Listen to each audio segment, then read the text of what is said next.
So this is how we elect a president with non-voters. This is why the border issue is and will always be present. So, every 10 years, as per the Constitution, we do a census. That census counts every person, hint, the word person, it's how you interpret it. What was it written to mean at the time, and what can we interpret it to be today? So we count everyone, right? And so poor and minority elected officials are championing the census throughout their communities, not on redistricting, not on elections of the president, not on anything else, but just purely on the fact that you will receive money, which is completely false.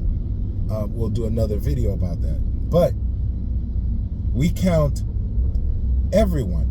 And you were told last census, even if you're undocumented, make sure you're counted. Go out and get all your immigrant friends who are undocumented and make sure they're counted. You know, try to get it in online because we don't want people to knock on their doors. Make sure we send someone that looks like them. It's important. It's important for you because we, the government, really wants to help you. That's what this is about. We're going through the extra mile, paying lots and lots of money, hiring people to go out in the streets to knock on your door because we really want to help you every 10 years. So we count all these individuals. Now, pay attention. As per the Constitution, that count now has to be divided into congressional seats. Pay attention. That total count for your state now has to be divided into congressional seats. Okay? If you gain population within the 10 years, you may gain a seat. If you lose population, you may lose a seat. That's how it goes. So we count in order to draw the seats. Now, the congressional seats in your state, let's say in Florida, I think we had 27, now we're up to 28. Thank you to my immigrant community for making sure we were counted. And so now Florida has 28 seats, which means when it comes time to vote for the president, your vote really doesn't mean, you know how it goes. Your popular vote is not the actual vote.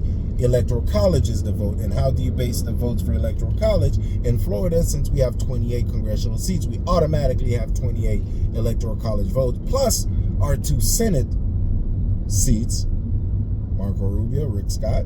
That makes it 30.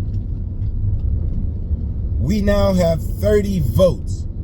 The state of Florida has 30 votes, winner take all. If one presidential candidate wins 51% of the votes in Florida, the other one wins 49% of the votes.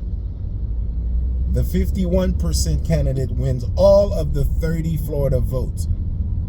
So you 49% people who voted for the other candidate, that doesn't matter once it's tabulated. The 51% wins 100% of all the votes. They take your votes as well. All right, so 30 votes from Florida go to that candidate. Same thing goes across the board with all states. So, when we count the population, it's important to count everyone because we get congressional seats, and that's how you elect the president without actually having voters. You get more seats by having more bodies in your state, not by having more registered voters, not by actually voting more for an individual, but you have more power to elect a president. As a state, you have more power to choose the president if you have more bodies, not persons as written in the Constitution, but persons as bodies, individuals, anybody.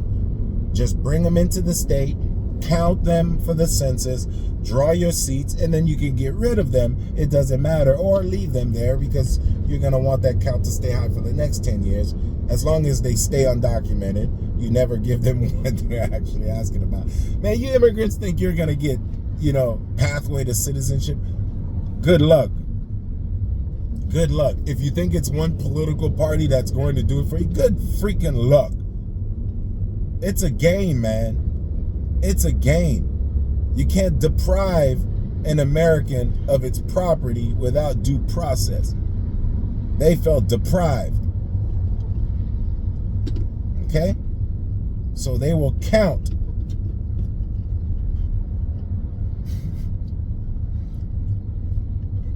property as part of person. Let's be real, man. Let's recap. The census is made for redistricting. It's not made for money. There are other censuses for that every year, every 6 months, every 5 years. There's census for business, small businesses, census for entrepreneurs. There's census for schools, funding. There's census for local government and state government for taxes and public works, like streets and stuff. They're actual stuff that they lie to you and tell you the 10-year census is about. If you did your budget for your business every 10 years, that means in the 9th year, you would be going off a budget you did 9 years ago. That does not work. Not in America. The economy, so there's no way. Pay attention, folks.